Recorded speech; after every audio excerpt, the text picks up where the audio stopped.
Hey guys, it's Robin, RsIslandCrafts, and welcome to my craft room. This is my WiP It Wednesday video where I'm going to show you whatever I've been working on in the craft room this week. I've had good crafting days and bad crafting days, and 2 bad crafting days, but I'll tell you about them in a minute. First off, my good crafting day is I finished one of Robbie's socks.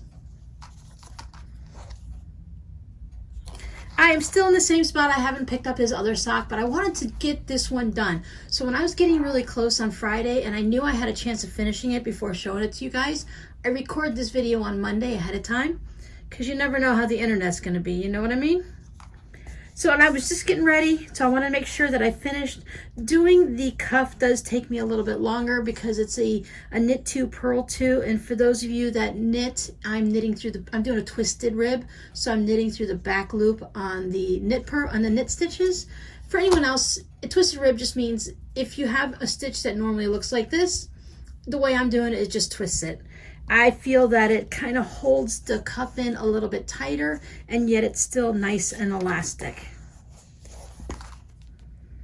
So there's that sock. I'm just going to go ahead and keep working on the other one. I still have quite a bit left on that one, so it's going to take a little bit of time, but I wanted to have one done close to the end of October. So I'm just a couple days late. And because I spent so much time on that one, I only had a little bit of time for the shawl, but I still kept working on it. I did do a few rows, so I still have gotten some time on it.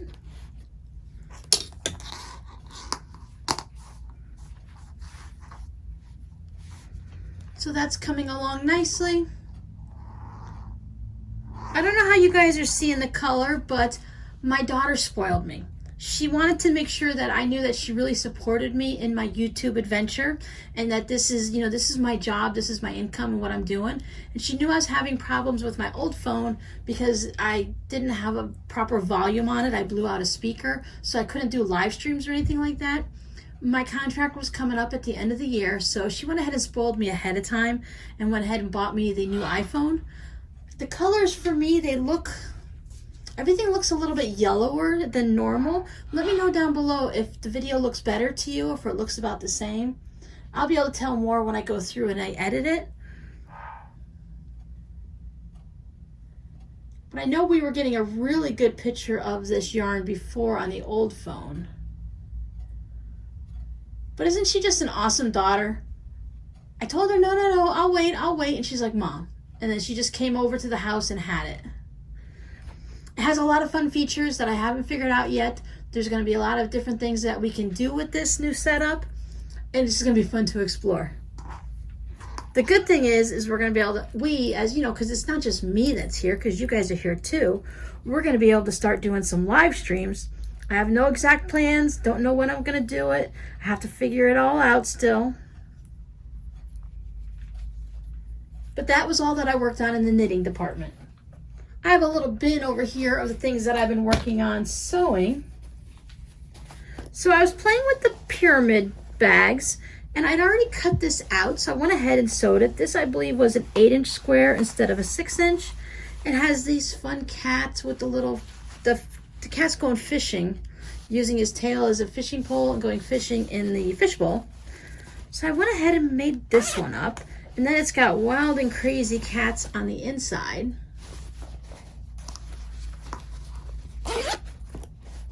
I only used a little bit of interfacing in it, so it's kind of like, I just wanted to see how it would look. I think I want to make this, I want to try a 12-inch square or maybe even a 15-inch square and then quilt it and see how that'll turn out for an actual project bag. But I also made some small ones starting with the 6-inch square. Got some doggies. What did I put inside this guy? This one has the paw prints on the lining. So they're cute. Once again, still just has that interfacing in it. I don't know. What do you guys think? Do you like them kind of like poofy like this? Do you think they'd be better quilted or with a heavier interfacing? I do need to be able to fold them to put them in a envelope, manila envelope to ship out. So that's always a consideration. Here's what that paw prints looks like on the outside. And I think this one's just got brown on the inside. There we go. Oh yeah, see, that looks like a tan, and this is definitely more of a cocoa brown color, of like coffee with cream or a hot chocolate. So yeah, you can see they're scrunchable, so they can really take a good beating.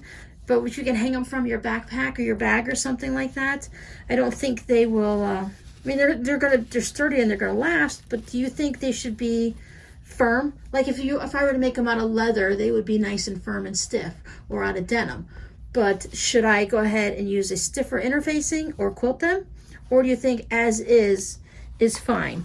If you were to purchase one in the shop, how would you want it to be?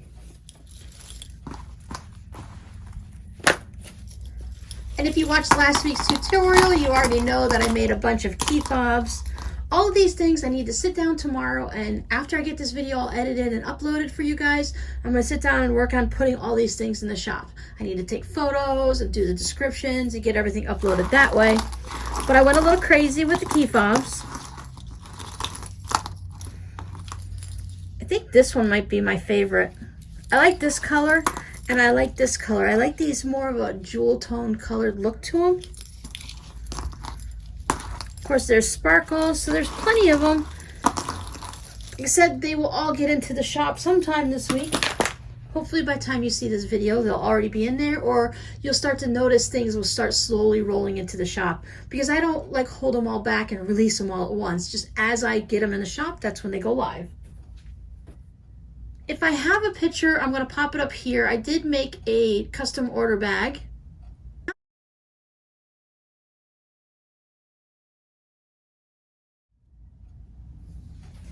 And if not, I will show you some of the versions I made here. I started with this prototype. I like to try a prototype first. My customer wanted a bag that would fit a larger shawl, not just one of those thin ones where you use sock yarn, finger and weight yarn, something that would have like more of a worsted weight yarn or something. But I didn't want it. You have to be careful when you're doing the proportions, because I tried making one for myself a couple years ago, and it ended up being too narrow and then way tall.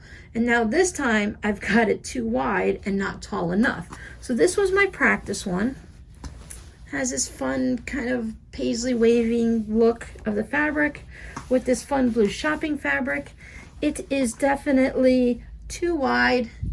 I mean, the width would be fine if the height would have been more. So I'm going to go ahead, I'll just chop this up.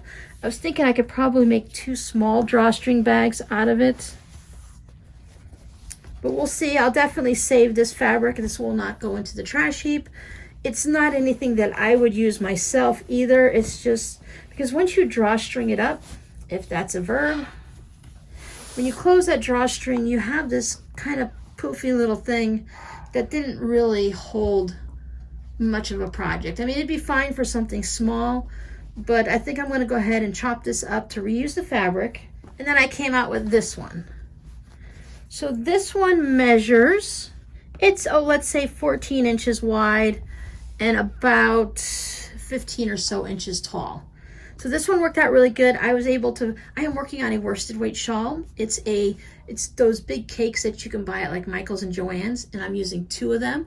I already have 1 cake that I've turned into the shawl, and now I'm starting on the second one. So I have a full cake from a shawl and a second one, and it fits in this bag beautifully. Go ahead and close it up. So this has a nice bit of room in it. It is not too wide and not too tall. It's a really good proportion to it. And this worked out really well. You could put a finger and weight shawl, I'm sorry, a finger and weight sweater in it. Of course, a finger and weight shawl.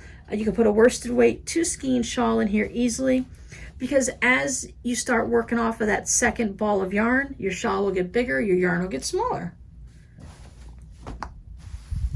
So this one is going to be going in the shop also.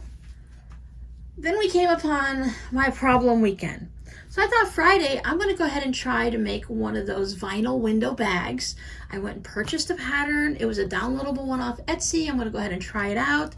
Okay, it's going to be great, right? I just had these visions of making some fun project bags to put in the shop. Then I started working on it. If you follow me on Instagram, you know it did not work out well for me. But I did fix it. The bag I was trying, oh yeah, see this is more of a tan orange, and I am seeing it kind of like a more brighter color in the camera, up in the lens up there. I don't know if I'm capable of fixing it. I'm sure it can be fixed in the editing process. I just don't know if I can do it. See, something new, when you start getting new technology and stuff like that, you've always got to play around and see what you can do with it. What I do like about this camera, other than the fact that I can do live streams now, is that it's the new iPhone 11 Pro Max, so it has that extra third camera on it that has a really wide lens, so that when we're working on stuff, I can actually, I can see both ends of my cutting mat here, and we don't normally see that. You can see my tables up here in the corner.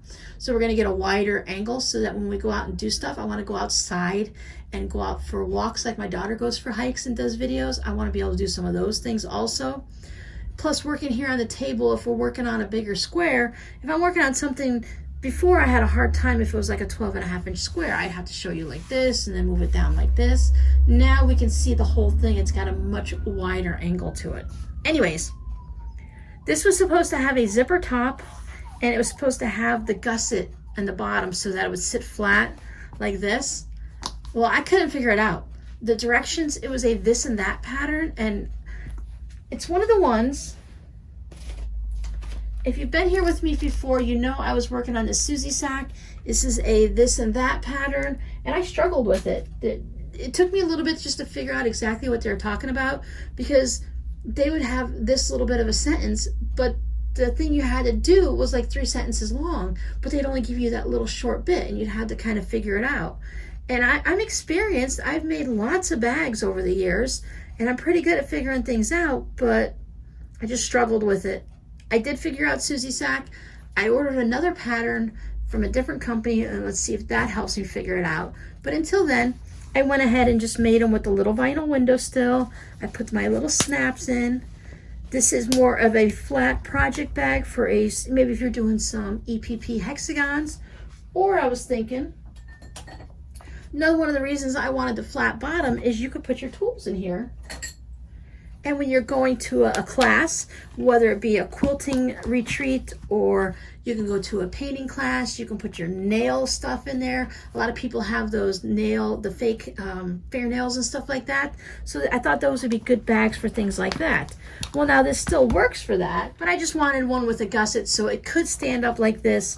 So when you're at one of your quilting classes or your cross stitch retreats or wherever you're at, this can be sitting right next to you and you can pull things out, but that you could still see what was in it by the window. So I did work on that. This one came out smaller than they said it would be due to a lot of issues. So I thought, well, if I figured this one out, I can figure out another one. Let me try again. And on this one, I tried to do the gussets on the bottom, and that's why it's a little bit thinner down here. This one is pretty equal here and here. This one, it started wide down here because I was going to put the gussets. See, now that's a strange thing. Now this color is fine. Weird. I don't know how colors and cameras work, obviously, but this was wide down here, just like that. But when I tried to make the gusset, the outside fabric was perfect for the gusset, but the inside, where one was going one way and the other was going a different way, so they just didn't work. So I just chopped it off and turned it into a regular little bag like this. I still need to add snaps to it. But once again, I think they're fun little bags for other purposes, even if they didn't work out the way I thought they would.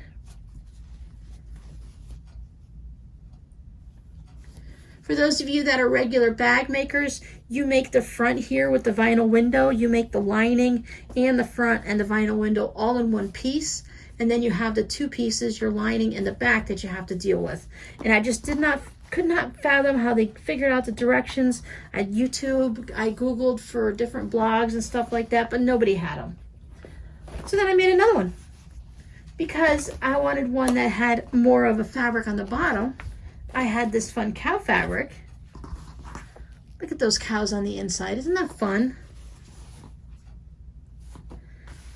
So once again, I need to put the snaps up top, and then this will be all set to go into the shop. This one measures It's about 10 inches wide and just a little over 11, about 11 1/4 tall. So once again, you can put all types of different, like a hand embroidery project in there. You can put your cross stitch in there. As long as you're not using, if you use a hoop that is, let's say, smaller than the 10 inches, if you're using an 8-inch Q-snap or a hoop, that would fit in there nicely. You can put knitting and crochet projects in there. It just doesn't have the gusseted bottom. So when you put your projects in there in your yarn, it'll go ahead and make it all on its own. I did not make these stiff. They just have some light interfacing in them because I still wanted them to be flexible.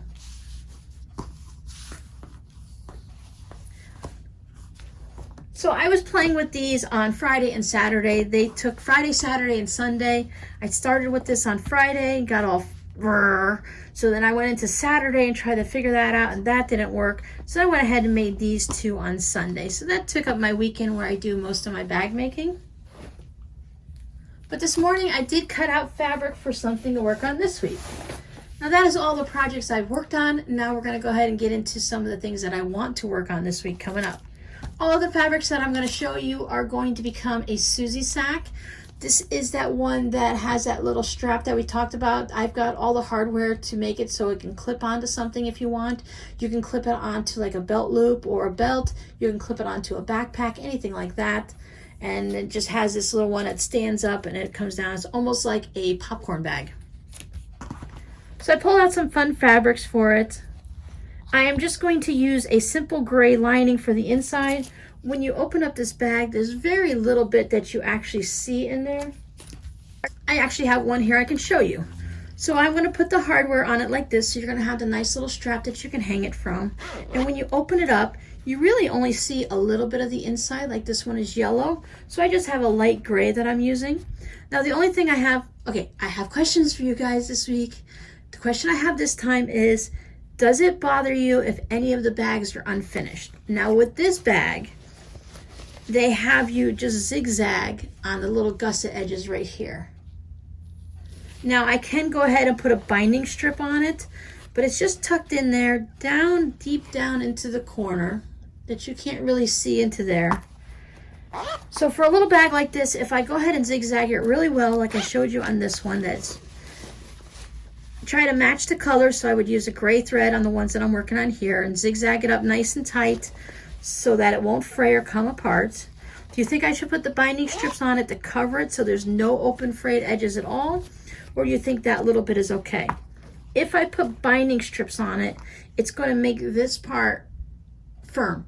You won't be able to fold it down like this. It's going to be very firm here because the binding strips is going to cover it up and keep it from bending. Now I think in the usage department, that'll just keep it so that it stands up nicely.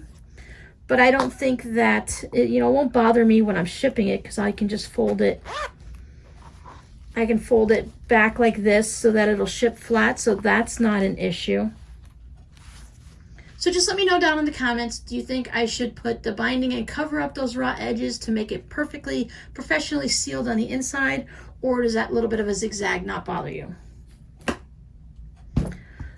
So these are the fun fabrics. I have these bugs.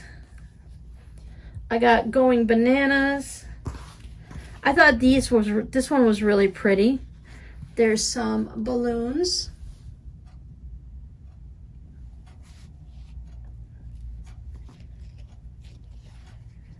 And here you got some penguins, some stars. Here's another fun one. This is just kitchen items. This is a really nice blue. Sometimes it's hard to find a blue. It's a little bit navy. It's a little bit more of towards the green side of the family. But this is a nice basic Crayola blue. Then this one is a whole bunch of comic book covers. So you got Hulk and Spider-Man. Something of Beast, Iron Man. So that's a fun one for the people that are into the comic books and all that. I have this fun computer fabric. And then this computer fabric. It's got network and mouse, online information, computer virus. This is just some birdhouses, pears, twigs in a bundle, seeds. Just a nice little autumn outdoorsy feel to it. Some fun barnyard. This is more of a buttery yellow. It's kind of looking quite crayon yellow in the picture, but it's a nice mellow butter yellow. And then this fun guy. This is the one I was showing off on Instagram. These aliens. Now see, now the aliens look really good. So I guess it just depends on what color it is. I might have to find out how to tweak the colors on this phone. If I were to buy a camera, it'd have to be a plain and simple point and shoot. I don't know anything about adjusting anything. It would have to be just as is. So these are going to turn into the Susie sacks, so keep an eye out for that coming up as soon as I finish these. These aren't going to be in by the time you see this video because I have to actually make them first. I have a dozen of these that are going into the shop. And for those of you that are looking for anything in particular, if there's a certain style of bag that you'd be interested in purchasing, let me know down in the comments and I can go ahead and look it up. And if it's something I already have for a pattern, I can go ahead and make those and put them in the shop.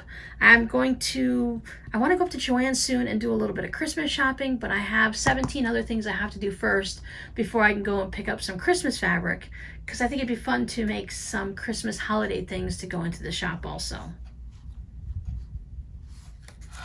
Now, when I have things that come in the mail or I finish projects like this, I set them aside and I always end up forgetting. I tell you guys every week there's something I'm forgetting. I know I am. Well, the last week or so, I forgot to show you this handmade card I got for Halloween. These are the little wooden cutouts. Now, aren't they cute? It's got some sparkle on it. This is a silver pen that's, you know, just a little bit of extra on it. And then there's, can you see? Yep, you can see the glitter all around the witch. These little wooden cutouts are really nice. So that's the handmade card I've received recently. It even came with a little, it kind of almost looks like trick-or-treating Halloween, because you got, that looks, well, I guess that's Hedwig the owl. Anyways, a Harry Potter sticker, so that's really kind of sweet. And more Harry Potter stickers, because both of us like Harry Potter. So now you know what I'm going to be working on this week. I'm going to be working on getting these bags, getting the things into the shop. I need to list the 2.5-inch strips and get some of those cut so I can at least have one example of them to put those into the shop, because I've been meaning to get them in. I just have to drag out my Go Cutter, pull out all the fabric, get it lined up onto there and cut some strips so I can do that. October just was full of leaving the house and running errands and just having to do things. And I just don't normally do that many things in 1 month. You know, going out grocery shopping, hitting the post office, hanging out with the kids or something. But it just seemed like every day there was something going on last month. We're gearing up to the busy season. I'm trying to hunker down and stay home and get things done. Some of you guys have been started to work on your Christmas stuff already. You're making stockings, you've got quilts going, all kinds of things going for the holiday coming up.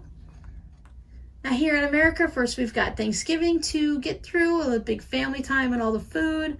At least there's not much gifting and crafting for that. And that most people don't do much for Thanksgiving until like the week of and a few days before. Now I always try to prepare things ahead of time. Like if when we were doing a big family gathering and it was all 15 of us and we were all like, you know, my grandparents, my parents, the siblings, their kids, the whole bit like that, I would definitely make pies ahead of time in early November and throw them in the freezer, because they come out just as well. When you go and buy fresh pies from the restaurants and the stores and stuff like that, they were in the freezer first because they can't produce that many ahead of time either. So I try to utilize making pies ahead of time. And even when it comes to Thanksgiving dinner, I like to prepare things, the potatoes and the squashes and things that are going to get mashed and stuffing and stuff ahead of time, a few days, so that they can go ahead and just get reheated at least a day or two before. I don't decorate for Thanksgiving, so at least I'm good there. Okay, guys, I hope you guys have a very great week. Enjoy whatever's happening in your life, and I'll see you guys next week. Bye.